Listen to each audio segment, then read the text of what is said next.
So good morning, everybody. I think it's good that we start. We have still 3 minutes or 2 to 3 minutes over time.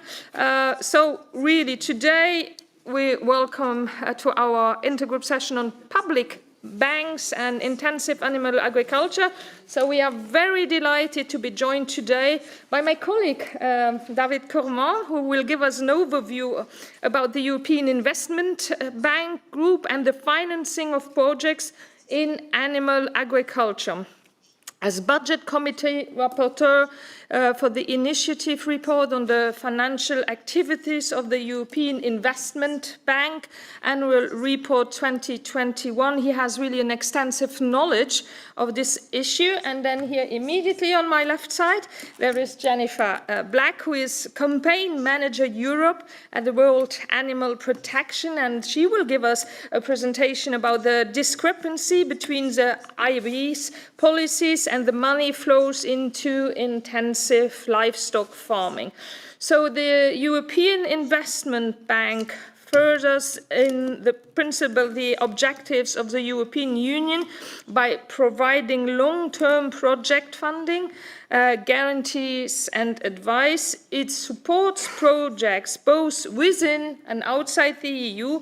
Its shareholders are the member states of the EU. It is the aim of this intergroup session to give us with a better understanding of fundings provided for projects in the sector of animal agriculture and to see whether they abide with the EU's policy requirement. So we will hear from the two speakers and then open the floor as usual also for Q&A. As a matter of urgency, the Intergroup would like to ask for you to support the call for a plenary debate and for motion for a resolution on the oral question 16/2022 on an EU Commissioner for Animal Welfare. As a Conference of the Presidents needs to approve this with majority support of the groups, we call on you to reach out to your group leaders and ask that your group supports a plenary debate on the oral question 16/2022 and for motion for resolution on an EU Commissioner for Animal Welfare, because this would really then better identify the responsibilities regarding animal welfare and animal rights. The Intergroup Secretariat can help you if you need further information. So I would like to highlight some practical aspects, as usual, for the running of this short session.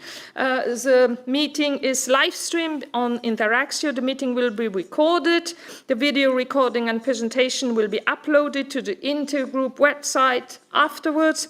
And there is English, French, German, Italian, and Polish interpretation available.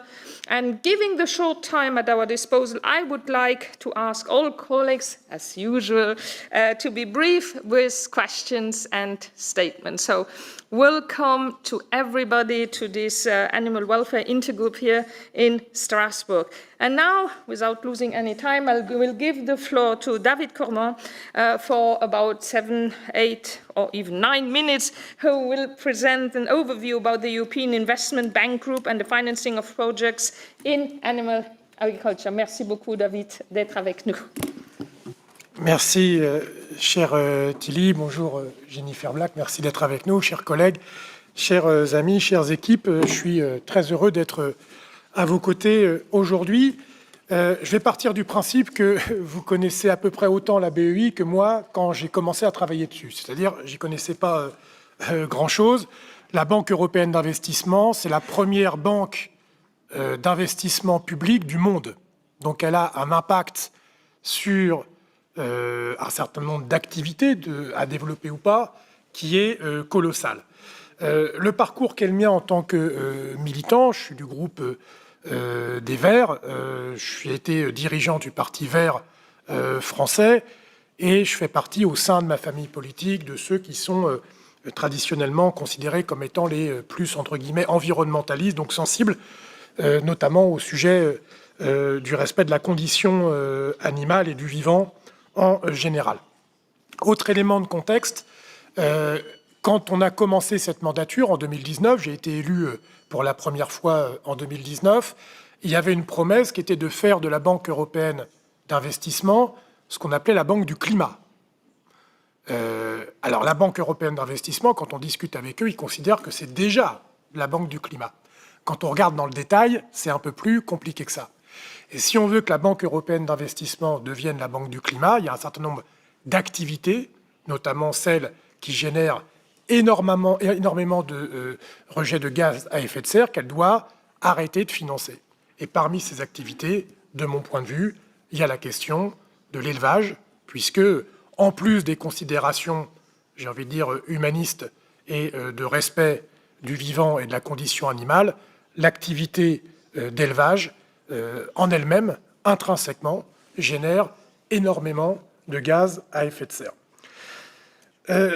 Je vais vous donner quelques exemples de ce que fait la BUI en matière d'exemples de projets qui, de mon point de vue, sont très problématiques. J'espère que je ne vais pas trop empiéter sur ce dont avait parlé Jennifer, donc je ne vais pas être trop long là-dessus.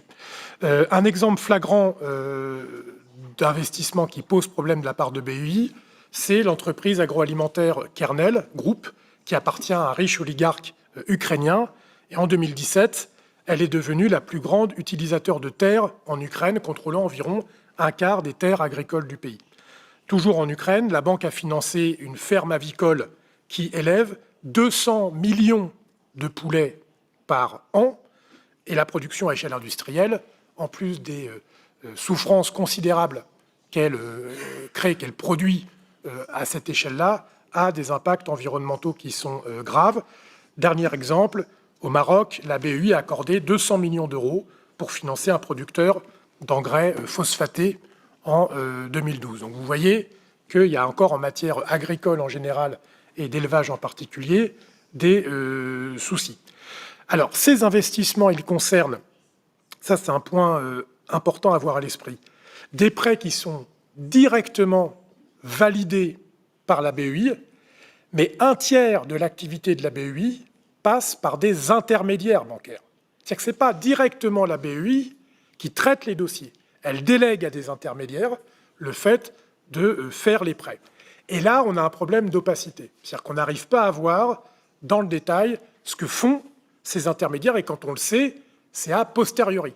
C'est une fois que ça a déjà été fait. Donc l'une des demandes que j'essaye de faire en tant que rapporteur permanent au sein de la commission budget, c'est une précision que j'ai oublié de donner. C'est-à-dire, si je vous parle de la BEI, c'est que je suis rapporteur permanent pendant toute la mandature pour la commission budget des activités de la BEI. Et l'une des demandes récurrentes que j'essaye de faire, c'est qu'on ait une visibilité sur l'activité de ces intermédiaires. Et par exemple, en 2011, Oxfam a alerté sur l'ONG Oxfam a alerté sur le financement d'une société qui s'appelle AgriVie. C'est un fonds d'investissement privé axé sur l'alimentation et l'agroalimentaire en Afrique subsaharienne et qui a investi dans un projet très controversé de la New Forest Company en Ouganda et a entraîné le déplacement de plus de 20 000 personnes. Donc vraiment, quand on a la force de frappe financière de la BEI, il faut avoir une très grande visibilité de où va l'argent, avec quelles conséquences que ça a concrètement. Lors de la BEI adoptée l'année dernière, donc la BEI, ça a été dit par Tilly, c'est très important, nous, en tant que Parlement, on a le droit de commenter. Mais la BEI, elle est détenue par les États membres. Les actionnaires de la BEI, ce sont les États membres. Donc nous, on discute poliment avec eux, on donne notre avis, mais à la fin, on n'a pas le pouvoir de décision. Donc notre capacité d'action, c'est de demander, d'attirer l'attention, de sensibiliser, de saisir l'opinion publique, d'interpeller les États, mais on n'a pas une capacité d'action directe. Donc sur la dernière feuille de route pour le climat qu'a adoptée la BEI, donc c'est-à-dire le conseil d'administration de la BEI, c'est-à-dire les États membres actionnaires, elle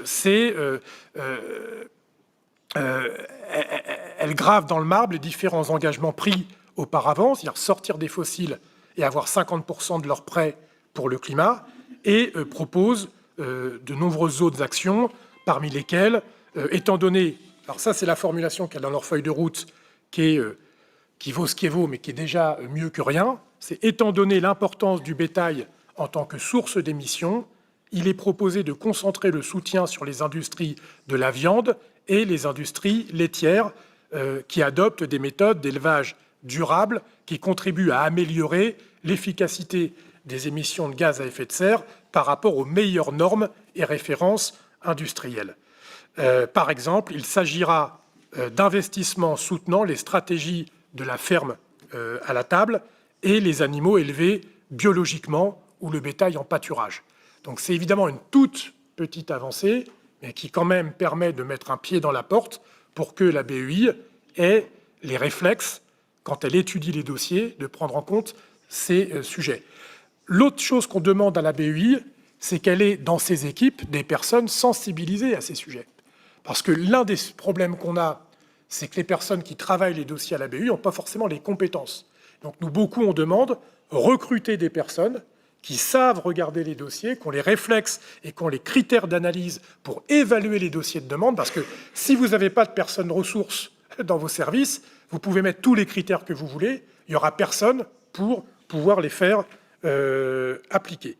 Pour conclure, je voulais parler de ce qu'on avait réussi à mettre dans les différents rapports dont j'ai eu la charge de la rédaction sur la question de la condition animale. Il y a eu un premier test dès 2020.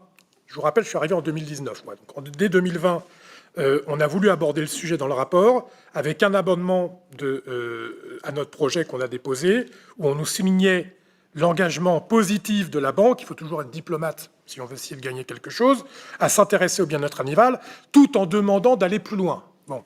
Et ça a été lourdement rejeté, cet amendement, seulement 8 pour et 23 contre.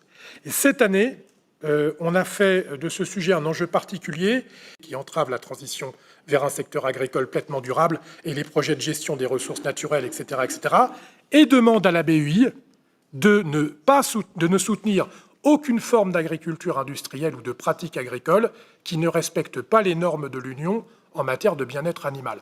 On s'est appuyé sur ce qu'on avait réussi à voter, nous, pour dire à nos collègues, vous ne pouvez pas être moins-disant de ce que nous avons déjà voté ensemble. Et donc ça, c'est, et ça, c'est passé au final avec 21 pour, 4 contre et 14 abstentions. Et ce rapport sera adopté en plénière en juillet. Voilà, j'espère que je n'ai pas été trop long et que vous avez à peu près compris ce qu'on essaye de faire. Merci de votre attention. Merci beaucoup à toi, David. En effet, c'était très intéressant de voir un peu aussi l'impact qu'on peut avoir au niveau du Parlement et merci pour ton engagement et ton combat pour mettre de la pression pour que le bien-être animal soit respecté dans les investissements, notamment la demande cruciale aussi que tu as dit dès le début, la demande de plus de transparence, de plus de visibilité puisqu'il y a ces intermédiaires et aussi d'une équipe spécialisée en la matière. Donc merci pour la présentation, mais surtout merci parce que je pense qu'on voit aussi d'après les votes un grand nombre d'abstentions pour quelque chose qui me paraît quand même évident de soutenir. On voit que le combat n'est vraiment pas évident que tu mènes là, donc merci beaucoup. I will now give the floor to Jennifer Black. She's campaign manager, as I said, Europe at the World Animal Protection, who will speak about the discrepancy between the EIB's policies and the money flows into intensive livestock farming. Dear Jennifer, you have the floor. Thank you very much. Thank you all for coming. As I said, my name is Jennifer Black. I'm the head of campaign at World Animal Protection, and for those of you who don't know us, our mission is to move the world to protect animals, and we have offices around the globe, if we go on to the next slide, including Sweden, Denmark, and the Netherlands, where I'm actually based. Next slide. So I'm here today to talk about MDB. I will keep saying MDB. By this I mean Multilateral Development Banks. I'm sorry I slip into these acronyms. About the financing of intensive livestock. And here I want to say that although World Animal Protection's work really focuses obviously on animals, we don't look at issues in isolation.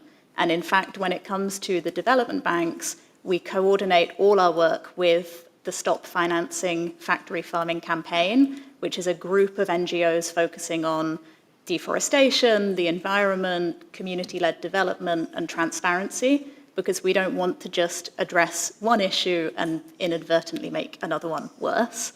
And I think it's really telling that groups with such a diverse range of interests are actually coming together to focus on industrial livestock, and the spotlight is on this sector in a way that hasn't really been faced by another sector apart from fossil fuels. And that's really a reflection of the serious risks that this sector is driving up. So I'll speak very briefly about the impacts of intensive livestock production before moving on to the need for MDBs in general to support a systemic change in the food system, and then particularly where we would like to see the role of the EIB. So of course, discussing, if we go on to the next slide, if we discuss environmental impacts, we have to start with emissions. And here it's really important that we don't just look at the situation in front of us today, but we also look into the future. So we know that by 2050, the livestock sector will account for 80% of the world's carbon budget if we want to keep to a 1.5 degree warming scenario. And that's because of global incomes rising and population growth, meaning that animal protein consumption is projected to grow. And what that means is that even if industrial livestock is able to make significant improvements to emissions intensity, the emissions that are generated per kilogram of meat, the overall emissions from the sector are going to continue to grow far beyond current levels. And that poses a huge risk. And this is even before we get into the carbon opportunity cost of using so much land to raise livestock instead of using that land to sequester carbon through ecosystem restoration projects. So basically, to meet the goals of the Paris Agreement, it's not enough to tinker with the system, to tweak around the edges, to make incremental changes. What we need to see is a rapid reduction in factory farming and per capita meat consumption and production, particularly in developed economies. Next slide. So I won't dwell on this too long, but of course climate is not the only environmental impact that the sector has. We are living through a biodiversity crisis, and the agricultural sector has huge impacts and dependencies on nature. And livestock accounts for about 78% of agriculture's negative impact on biodiversity in Europe. Much of that biodiversity impact comes from the sheer amount of land that the sector uses. Replacing animal protein with plant-based protein would actually reduce the global land used to produce food by about 3 billion hectares, which is just an incomprehensible amount of land. I think it's about the size of the US, Brazil, and China combined. There are also less immediately visible impacts. A UN survey has called intensive livestock production the largest sector-specific source of water pollution, and it also has a huge water footprint. And as an increasing number of regions face water stress, this is going to become increasingly important. When we look at the amount of water it takes to produce a gram of protein, for milk, eggs, and chicken, it's about 1.5 times larger than for pulses, and for beef, it's 6 times larger. So it's just a hugely inefficient way for us to be producing the food that the world needs. If we go on to the next slide. We also know that the system has a lot of negative impacts on people, which is why it's not just environmental and animal NGOs that are interested in this. There's also a lot of other civil society organizations. Next slide. In terms of human health, 1.3 million people around the world already die every year because of antimicrobial resistance, and 75% of the world's antibiotics are used in farmed animals, which is just a crazy situation. It's just incomprehensible, really. Zoonotic diseases are obviously very high on many people's agendas at the moment, and because intensive systems have high stocking densities, poor hygiene, stressed animals, and very similar, genetically similar animals, they basically produce the perfect conditions for diseases to emerge and then rapidly spread, as we've seen also with like swine flu, bird flu, other things like this. And it might seem counterintuitive, but expanding factory farming also undermines food security, as it diverts crops away from their core purpose of feeding humans, because they're used to feed animals instead. And actually, just in light of the current crisis in Ukraine, there was a very influential statement that was signed by more than 190 scientists across the fields of public health, environmental sustainability, and climate change. And they've basically said that there's a need for food system transformation to build long-term food security. And one of the 3 action areas that they highlighted was a need to shift to a diet with higher consumption of legumes, vegetables, and fewer animal products. So it's really a counterintuitive thing that producing more food can undermine food security, and it's an argument that we hear again and again. You know, we have to produce more food to feed people, but we need to also think about how we're producing that food. Next slide. I won't dwell on what the alternatives are, but basically there is a growing recognition that we need to shift to a more sustainable model of agriculture, and like the phase out of fossil fuels requires additional investment in renewable energy, a reduction in factory farming must also be met with an increase and a scaling up of sustainable protein production. Next slide. So now I move on to the kind of public development bank specific part. Next slide. So we think that public development banks have a really important role in the necessary transition that we need to see in our food system. And of course, they don't operate in a vacuum, and that's why we think it's so important that MDB funding shouldn't just align with other policy goals, but it should actively support and contribute towards them, like the Farm to Fork strategy and the Paris Agreement. And we know that these goals are really ambitious, but they're also so important that it makes it more important than ever that all actors are actually pulling in the same direction rather than pulling in different directions. And MDBs also have a particular and unique role because they often invest in projects or ventures that are scaling up or in markets where these activities have significant room to grow. And this means that what multilateral development banks invest in basically sets the ball rolling in a particular direction of development. So a 50 million euro project by a development bank can actually have much more impact than the initial 50 million euros. And that's why it's so important that they're actually the spark that catalyzes further green investment that can meet the world's nutritional needs. Next slide. So actually later this month, World Animal Protection is going to be releasing some research which looks at the financing of 12 multilateral development banks of factory farming. And the research shows that factory farming hinders all of the SDGs, while increased investment and uptake of sustainable farming could accelerate the achievement of these goals. And of course, anyone who is interested, I can share more details about that.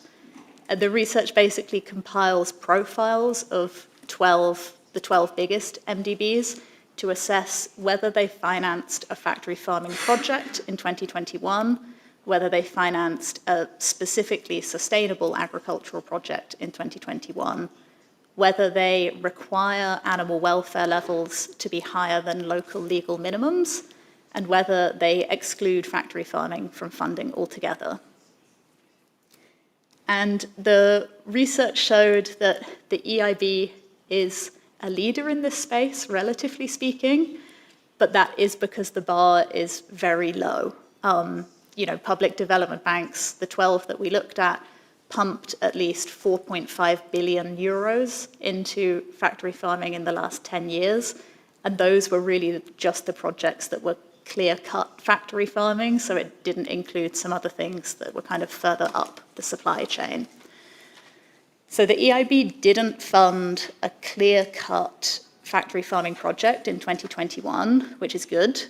And their safeguards do say that some factory farming practices aren't allowed, as they require compliance with EU law unless it's not practical and feasible. And that is a huge caveat in that policy. And it really means that we as civil society organisations can't assess what's really going on. And that speaks to the point that I think David was making about how difficult it is to actually understand what is going on and what's just words on paper. And what we do know for sure is that in the 2021 to 2025 climate roadmap, the EIB states that they won't support unsustainable animal rearing, but it doesn't specify what that means. And in particular, we're very worried because it references industry best practices in terms of greenhouse gas emissions. And that could really leave the door open for greenwashed projects or projects that focus on making marginal improvements to the status quo of factory farming, rather than projects which actually support fundamental changes in the way that we produce food. Next slide. And in terms of what MDBs should be doing and what we and our sort of campaign partners are calling on them, we know that we need transformational change. At the strategic level, having a North Star is really important. I think in 2019, the EIB announced it was phasing out lending to fossil fuels in 2 years as it sought to kind of rebrand itself as this climate bank. But to really ensure a sustainable future, we know that we have to look beyond just the energy sector. And due to the abundance of evidence that continued expansion of industrial livestock is incompatible with us remaining within planetary boundaries, they need to start making that clear. So development banks, including the EIB, should start setting clear time-bound commitments to phase out funding for industrial livestock while boosting investments in sustainable proteins. And in this way, the EIB can also really use its influence on other MDBs, because we know that there's a lot of peer pressure and exchange between the multilateral development banks.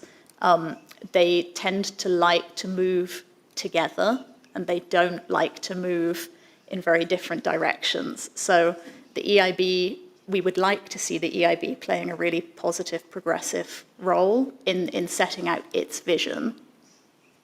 On a more practical level, the MDBs also use several tools to assess project impacts, like safeguards, performance standards, and guidance notes.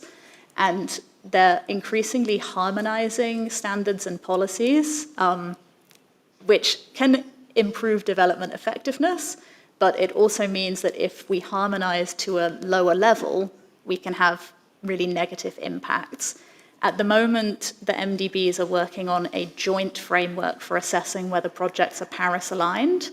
And this is something that we're also very concerned about, because at the moment, they're assuming that non-ruminant livestock are universally Paris-aligned, and that completely ignores the fact that pigs and poultry are fed on huge amounts of soy that tends to come from the Amazon and other regions like this. And when you look at the life cycle greenhouse gas emissions, they're really high. So that's something that we're engaging with the banks on. But to be honest, they don't show a huge amount of willingness to listen. But we do have specific guidance for MDBs to strengthen their safeguards and performance standards, not just on climate, but also biodiversity, pollution, animal welfare, community consultation, and consent. And we continue to work with them to hopefully make some improvements here. So really what we want to see is a clear strategic goal, and then the use of the tools and the policies that they use on the day-to-day to assess impacts, to actually really be used to assess impacts rather than being a tick box activity that the data is massaged in order to make things look greener than they actually are. And together, those actions would have a really big impact on financial flows from the MDBs towards protein production, and they would also send a strong message to other market participants. So the EIB has a really influential role among other MDBs, but it also influences the private sector as well. And by setting out its clear position, that also sends a clear message that other lending institutions and others would be listening to. So that's why we're investing a lot of time and effort in this campaign, and we hope that it will start bearing fruits. So thank you very much for your attention, and I look forward to your questions and a good discussion. Thank you very much to you, Jennifer, for this excellent presentation. Also, nevertheless, I must smile when I read on your PowerPoint that EIB is not supporting unsustainable animal rearing, and then listening to what David Cormont said before.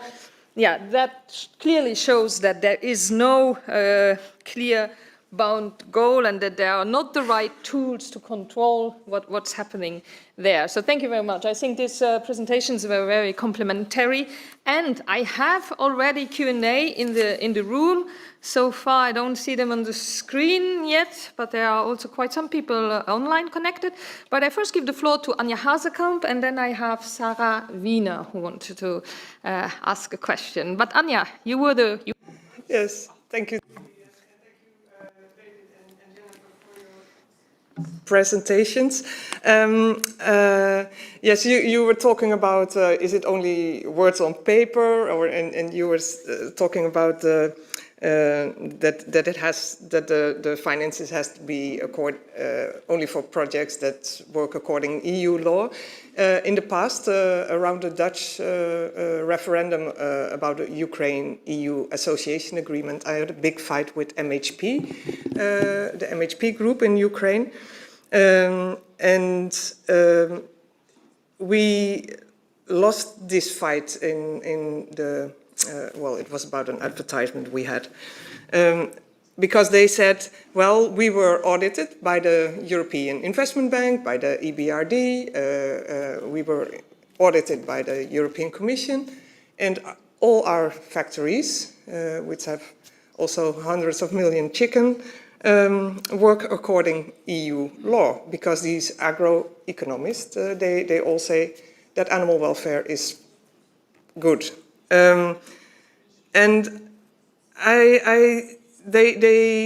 even if the EIB or the EBRD is not financing these groups anymore, we see that private banks are taking this role. For instance, ING Bank gave them a loan for 100 million euro, I think, last year. So how do we make sure that everything is tackled? And I think you went in the right direction by saying it's not only the European Investment Bank, but all these investment institutes. How do we convince them that these companies are not working according to EU law, and that it is not sustainable? It is never sustainable to rear animals in this way. Do you have an idea how we, as members of the European Parliament, can solve this? If you want to reply immediately, I think that's the easiest. Is that okay for you? Yeah, that's absolutely fine. I can't speak so much to the companies that might not be complying with EU law, although I do imagine that some of them are certainly not. What I can speak to is you as members of the European Parliament.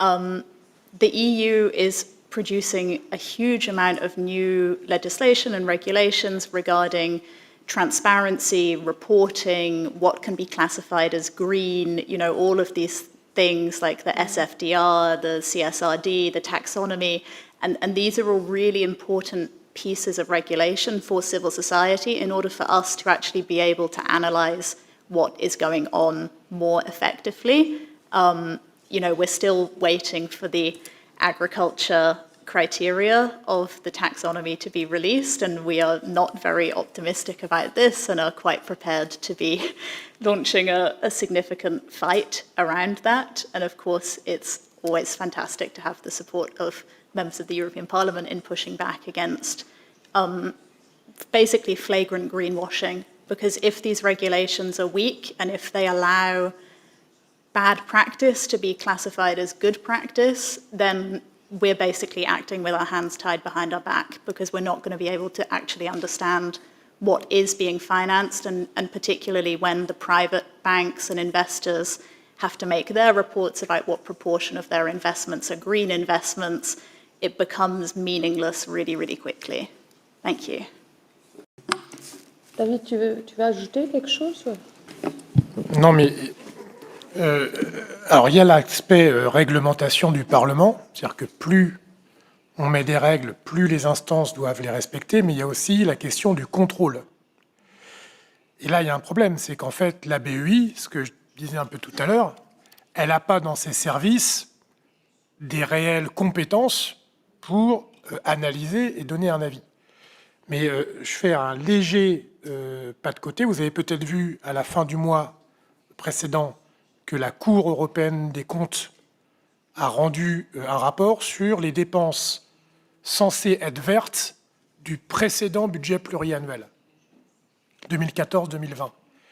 Et ces dépenses auraient été surévaluées de moitié à peu près. On devait dépenser 20% de dépenses vertes et on n'en a dépensé que 13%. Et pourquoi? Il y a 73 milliards qui ont été surestimés. Sur les 73 milliards, il y a de mémoire 60 milliards sur la PAC. C'est-à-dire que, typiquement en agriculture, l'argent qu'on est censé dépenser et que le Parlement dit « nous voulons dépenser X milliards pour vert », à la fin on dépense 60 milliards de trop sur 7 ans en PAC en disant « c'est vert » alors que ce n'est pas vert. Et sur ces dépenses PAC censées être vertes, il y a évidemment la question de l'élevage. Donc même au niveau des services du Parlement, enfin de la Commission, qui vérifie la dépense du budget conformément à nos objectifs que pourtant on a voté au Parlement, il n'y a pas visiblement les compétences. Et quand j'en discute avec le commissaire Hahn, qui est le commissaire au budget aujourd'hui, il dit oui, mais on a réglé le problème. Je ne sais pas comment, mais en fait, maintenant, ils ont réglé le problème. Et deux, c'est pas si vrai, on n'est pas d'accord avec les calculs de la Cour des comptes. Donc la question d'avoir des moyens, et j'insiste là-dessus parce que c'est souvent un débat qu'on a avec les collègues parlementaires, il ne faut pas trop d'administration, il ne faut pas trop de frais de gestion, il ne faut pas trop de fonctionnaires. Moi, je n'ai pas de passion pour les fonctionnaires spécialement, mais il faut bien qu'il y ait des gens qui contrôlent que ce qu'on a demandé de faire soit fait. Or ça manque. C'est-à-dire qu'on a un problème sur un manque d'ambition des objectifs, mais même quand on met des objectifs moyens, on n'a pas les moyens pour contrôler les choses. Et dernier élément, et ça a été dit par Jennifer Black, et c'est très important de le comprendre, la Banque européenne d'investissement, non seulement elle a une influence avec l'argent qu'elle dépense elle-même, mais il y a ce qu'on appelle un effet levier. C'est-à-dire que quand la Banque européenne d'investissement dit « je mets 10 € sur ce projet », ça déclenche des investissements privés et ça déclenche des investissements d'autres banques publiques. C'est-à-dire qu'en fait, c'est un effet boule de neige. Donc c'est un effet boule de neige quand c'est pas bon, mais c'est un effet boule de neige si c'est bon. Donc réussir à convaincre et à contraindre la Banque européenne d'investissement, qui est un peu chef de file par rapport à plein d'autres banques privées et publiques qui regardent ce qu'elle fait, ça a un effet à l'intérieur de l'Union et à l'extérieur de l'Union, parce que j'ai oublié de dire, mais avec les exemples, vous l'avez compris, la Banque européenne d'investissement investit énormément à l'extérieur de l'Union européenne. Ça ne concerne pas que nous dans nos frontières, ça concerne aussi à l'extérieur. Merci beaucoup pour ces réponses et ces réactions. Sarah, du hast das Wort, bitte. Sarah Wiener. Merci. Je vais parler en allemand. Vielen Dank für die Präsentation, die ich sehr nützlich und sehr wertvoll finde. Und ich glaube, wir sind uns zumindest hier in diesem Raum mehr oder weniger einig, dass welche Schritte unternommen werden müssen. Die Schlussfolgerungen stimme ich absolut zu. Ich habe nur eine Anmerkung. Und ich glaube, das könnte auch der Schlüssel und der Hebel sein. Die Definition von Massentierhaltung oder von der agroindustrieller Massentierhaltung ist noch nicht wirklich definiert. Und da habe ich dann auch meine Bemerkung zu Ihrem Vortrag, weil Sie fangen an zu reden über tierische Proteine und über den Landverlust und über die Wasserverschmutzung, trennen aber nicht Weidetiere, bodengebundene Tierhaltung, also Tiere, die Bio-Hotspots machen durch ihre Ausscheidungen und die Biodiversität fördern und auf Flächen stehen, zum Teil, die nicht für irgendetwas anderes genutzt werden können, versus der Masse von Massentierhaltung und agrarindustriellen Produktionen, die für mich also wirklich 10 Kilometer auseinander weit sind. Ich würde mir da eine Trennung wünschen, denn bodengebundene Tierhaltung auf der Weide oder auf bestimmten Flächen sind durchaus nützlich und haben ihre biologische und ihre ökologische Funktion. Und wir können nicht jedes Tier in den gleichen Topf werfen, um zu sagen, die müssen weg. Ich denke da auch an die Wanderhirten, die eine wichtige Rolle spielen. Ich denke also auch Völker, die darauf angewiesen sind, auf Wanderherden. Ich denke darauf eben auf diese ganzen Landnutzungssysteme, die nicht Land verbrauchen, sondern tatsächlich nutzen und auf die Speicherung der Grasländer, der vielfältigen, für Wasser gerade und für die Reinigung des Wassers. Ich würde mir wünschen, dass da ein bisschen dezidierter darauf geschaut wird, damit wir alle auf der gleichen Seite sind und dann auch argumentieren können, denn ich glaube, das wird die Voraussetzung sein, um wirklich etwas zu ändern, damit man nicht immer sagen kann, ja, es gibt doch die anderen. Ich weiß nicht mal, wie viel Prozent das sind. Sind das 0,2 oder sind das 20? Wovon reden wir hier? Wenn wir diese Definition hätten, wäre es vielleicht auch einfacher, es zu kontrollieren und davon Regeln und Gesetze abzuleiten. Dankeschön. Jennifer or David, do you want to react? Yeah. If I can just react straight away, I'm actually really glad to hear your question, and I really appreciate it because we have had discussions with the EIB, but also the African Development Bank, Asian Development Bank, Inter-American Development Bank, many of them, and they always come back with the same first question of what exactly do you mean by industrial livestock? So actually the Stop Financing Factory Farming campaign is currently elaborating a very detailed, measurable model exclusion policy, which is what we would like to see the public development banks implement. And this really sets out the criteria of what MDBs should and should not be financing across several dimensions of animal welfare, environment, community support. But these won't just be principles or like vague things, because we also see that sometimes the banks say, we need really something that we can say yes or no, this meets this or this doesn't meet this. So we're setting out very detailed criteria that cover things like stocking density and transport for the animal welfare side, but also diversity of crops and animals on rotational farms, that animals are not fed human edible crops.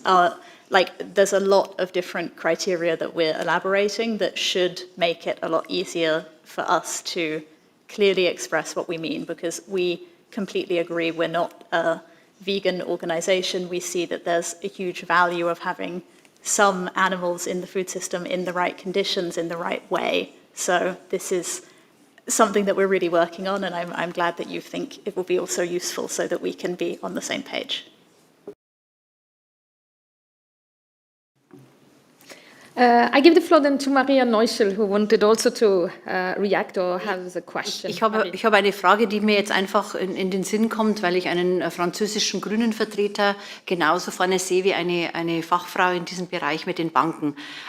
Ich möchte einfach nochmal für mich klar sehen, das Wichtigste ist, dass wir eine europäische Gesetzgebung haben. Und deswegen möchte ich den Grünen-Vertreter fragen, wie kann das sein, dass man dann in Frankreich abstimmt, man würde auch nationales Recht, könnte dann europäisches Recht brechen. Denn ich glaube, das ist ja eine Grundlage, ist alles, was wir hier tun, geht davon aus, dass ganz klar europäisches Recht nationales Recht bricht. Und wenn das geswitcht wird, dann können wir alles, was hier ist, einpacken. Und deswegen, Entschuldigung, ich weiß, das ist vielleicht jetzt nicht unbedingt der richtige Ort, genau das hier zu diskutieren. Und trotzdem möchte ich ganz deutlich sagen, wir haben oft das Problem, dass wir der Meinung sind, wir gehen zu kleine Schritte. Aber wenn wir kleine Schritte gehen, dann gehen 27 Länder diese kleinen Schritte und dann ist es doch auch ein großer Schritt. Und ich finde auch Ihre Ansätze sehr wichtig und sehr hilfreich. Und mich würde einfach interessieren, das aufzuweichen, würde ja alles über Bord werfen. Oui, je pense que David Cormon sera très content de clarifier ou de réagir à cette question. Comme il n'y a pas de tabou ici, donc non. David, Non, mais ouais. merci de la question. Vous avez raison de dire que la France, surtout en matière agricole, désobéit à l'Europe depuis de nombreuses années. Elle le fait déjà en matière agricole et en matière, d'ailleurs, environnementale en général. La France, aujourd'hui, désobéit déjà aux règles européennes sur la qualité de l'air. Elle le fait déjà sur le refus de la protection d'espèces menacées. Elle désobéit aussi sur le maintien de chasse, de modes de chasse considérés comme barbares. Et parce qu'en France, notamment, il y a un lobby assez puissant, qui est notamment celui du principal syndicat agricole français, qui systématiquement se bat contre toutes les normes européennes en matière agricole et écologique, et même qui se bat et qui dit on veut pas, on veut pas une surretranscription du droit européen au niveau des normes françaises. Donc, la France fait partie des pays européens qui sont assez mauvais élèves quand il s'agit de respecter les règles européennes et singulièrement les règles en matière environnementale et agricole. Et c'est aussi parce que la France est obsédée par l'argent de la PAC. C'est-à-dire qu'en fait, beaucoup de nos dirigeants, depuis des décennies, le seul rapport qu'ils ont à l'Union européenne, c'est « je veux l'argent de la PAC » et négocier une PAC qui ne contrarie pas trop le modèle agricole français qui est très industriel, qui est très tourné vers l'élevage, y compris intensif, etc.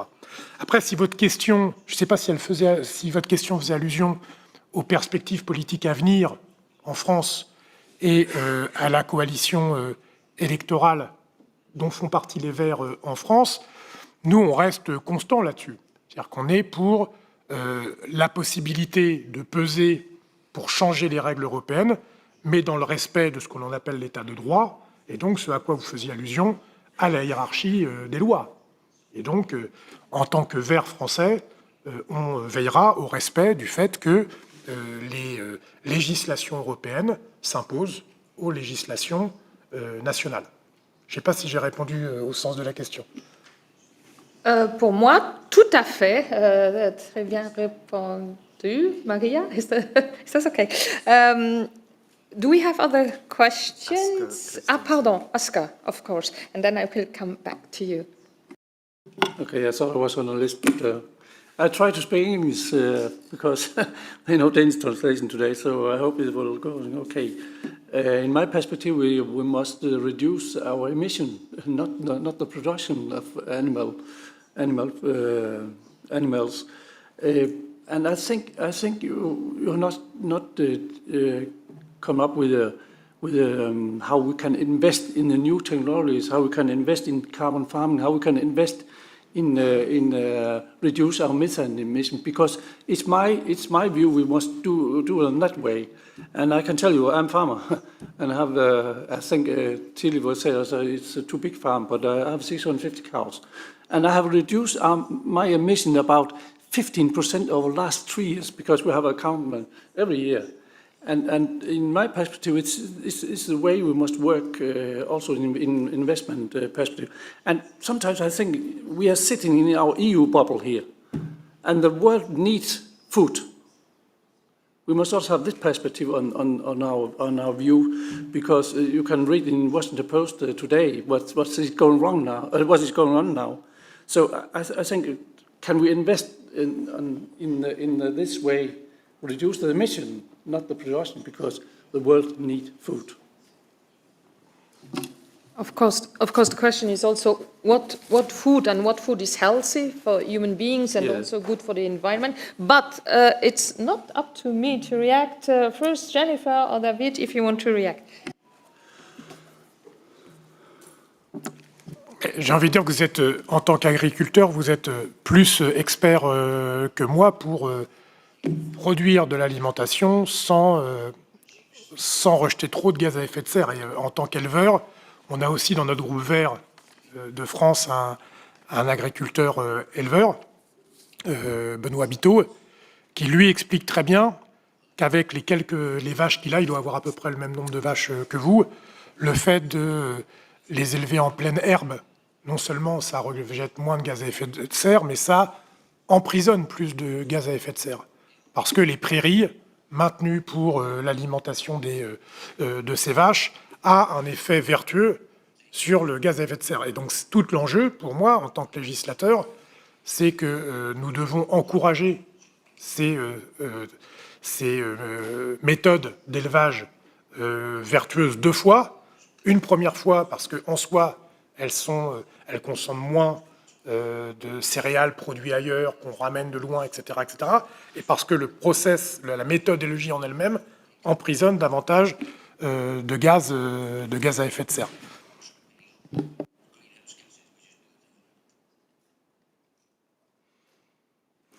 Maybe I can just add a little bit more.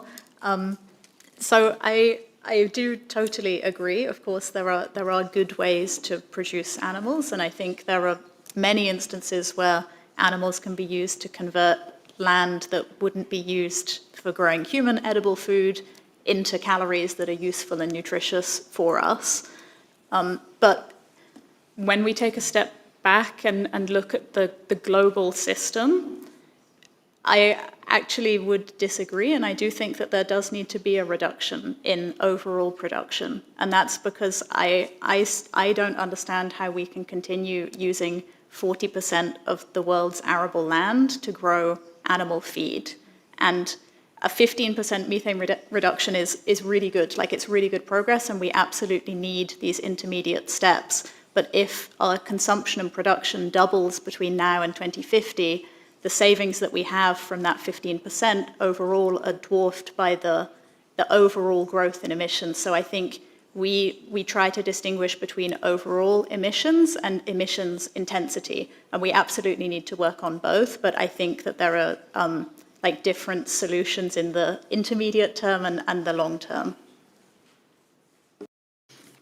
Thank you very much. And I think, Oscar, indeed, you invited us, you are very transparent, and you invited us on your farm in the ANIT committee, and that was very instructive indeed. And I think at one moment we should really discuss with different farmers how a possible transition or path or a diversification, for example, of a very interesting farm that you have is possible or wishable, or how we do this kind of partly transition. Not that I want that everybody gets vegetarian, you know my position on that. But voilà, so I think at one moment we need to discuss that also here in the group with the farmers. So how many diversification is there possible, is there realistic, and we have to do it with the farmers. I totally agree on that.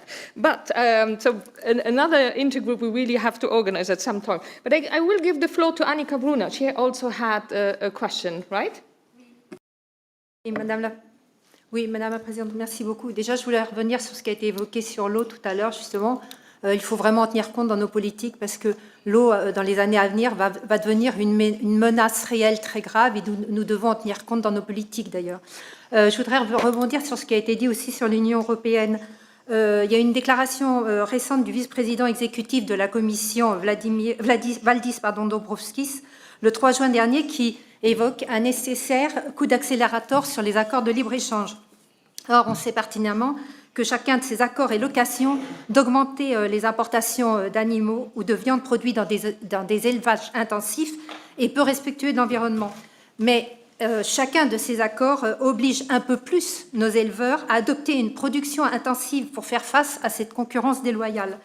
Alors, depuis des années, les organisations d'éleveurs européens demandent que les produits agricoles importés respectent les mêmes normes, mais en vain. Et quand il y a des fois, il y a quand même de bonnes initiatives des États membres, mais pas de l'Union européenne. Par exemple, en Allemagne et en France, j'en veux pour exemple le stoppage du broyage des poussins mâles d'ici fin 2022, qui vont imposer des dispositifs de détection du sexe des poussins. Alors c'est très bien, mais nous risquons d'attendre encore là longtemps pour que l'Union européenne étende ses obligations à tous les pays membres, mais aussi aux importations. Et un dernier exemple aussi que je voulais souligner sur l'étiquetage du mode d'élevage. Dernièrement, l'Allemagne a mis en place un étiquetage sur le type d'élevage en se basant sur l'accès en plein air. On attend là encore la proposition de la Commission européenne sur l'étiquetage. Pour le moment, l'Union européenne est le principal obstacle à cet étiquetage. La preuve en est qu'il est illégal d'imposer aux producteurs de plats préparés de marque d'origine, sauf à prouver le lien entre les propriétés de l'ingrédient et sa provenance, ce qui s'avère très compliqué. Donc on peut dire que l'Union européenne est aussi le premier sponsor de cet élevage intensif et que nous devons demander des comptes à la Commission justement pour prendre des dispositions en ce sens. Merci. J'aimerais bien avoir votre avis quand même. Oui, mais comment dire, l'élevage intensif, il n'est pas né avec l'Union européenne quand même. C'est-à-dire que c'est quelque chose qui est... Donc à la fois, l'Union européenne peut être le problème, elle peut être aussi la solution, parce que le risque, c'est que si on compte que sur des législations nationales, il va y avoir une concurrence entre les pays qui fait qu'on ne va pas avoir une progression commune qui pourra s'imposer dans les relations que l'Union européenne a avec d'autres parties du monde. Donc moi, j'entends ce que vous dites à la fois. Je pense que si on veut peser, c'est à l'échelle, c'est à la masse critique de l'échelle de l'Union européenne qu'on peut le faire.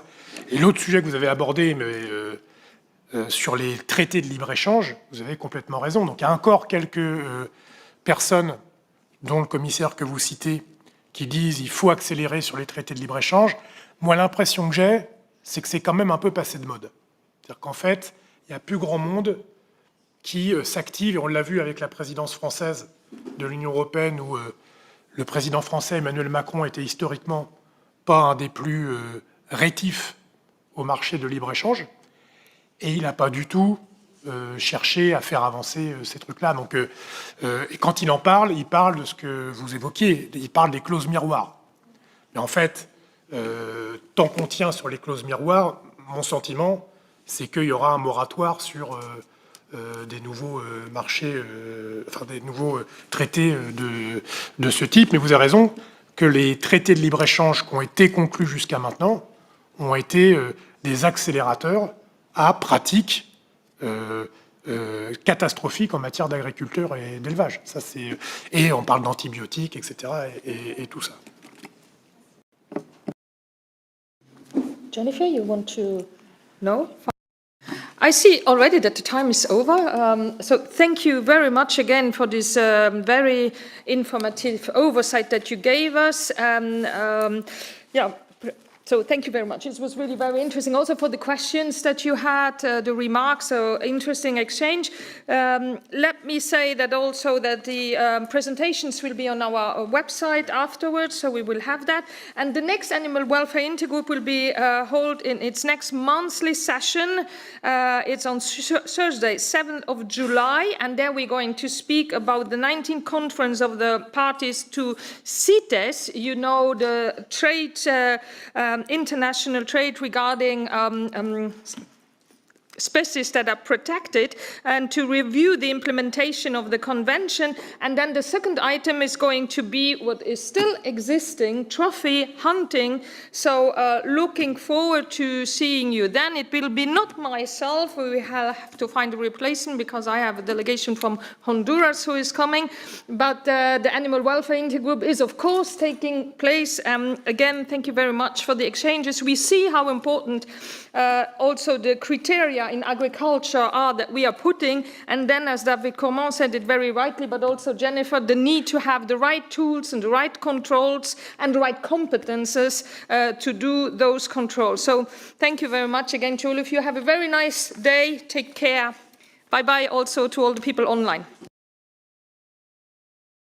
And thanks to the interpreters, of course.